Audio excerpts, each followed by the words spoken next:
I am fully immersed in the Star Wars universe once again. Having the official John Williams Star Wars music is just chef's kiss, obviously.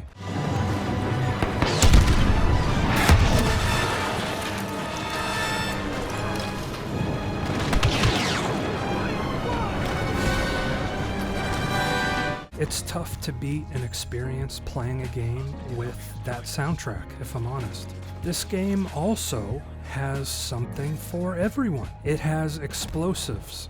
It has sniping. It has close quarters combat or CQC. It has melee fighting with heroes and the commando droid. Don't forget about the commando droid. It has fully automatic madness and chaos involving dogfights and ground vehicles depending on the game mode you're playing. What makes Battlefront 2 so refreshing is the emphasis on objective-based gameplay. The game is constantly suggesting, guiding, and gesturing towards the objectives and encouraging the players to play around the objectives. In the Supremacy game mode, for example, the objectives are the control points A through E. I've noticed most maps feature a design with very little cover, or at least cover, that is easily penetrated or exploited. Sure, there are storage containers, walls, buildings, plant life, and the occasional wreckage of a destroyed vehicle laying on the ground. But most of the places I end up or traverse through still feel exposed or vulnerable.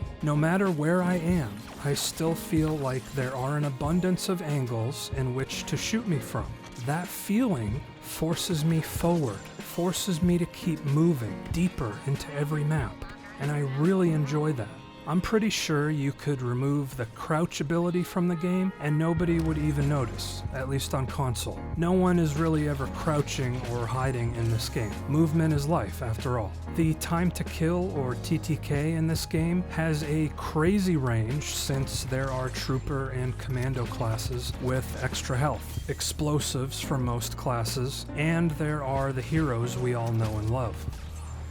If you play as an assault, heavy, infiltrator, or specialist, blink and you could die. These quick deaths can add up. They can remind you to ignore personal stats, ignore your own kill-death ratio, and focus more on teamwork. In the official game, your personal career stats like win-loss ratio, kill-death ratio are not recorded. Assists together with kills count towards eliminations. Apparently for PC players, there is a third-party website that can track your personal stats in Battlefront 2, but I'm having too much fun on my PS5 to care.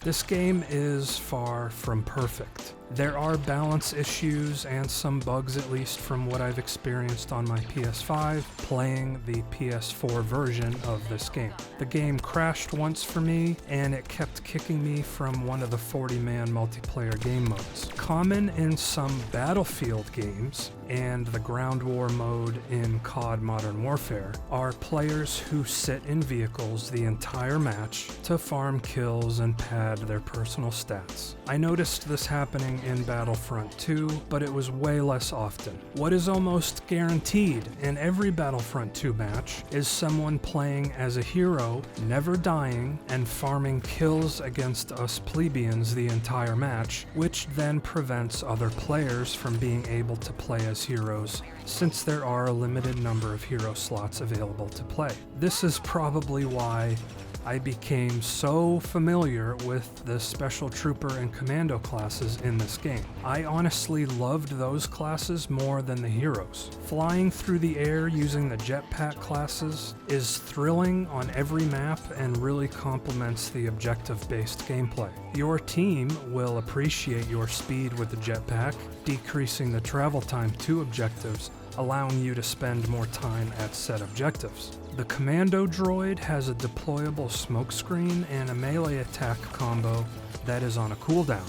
His main ranged attack is formidable as well. I really love the commando droid. The clone commando has a subpar normal attack but is equipped with a spicy noob tube. These extra classes, apart from the main four, add a lot to Battlefront 2. Variety is the spice of life, right? Sniping in this game is unfortunately kind of a low point.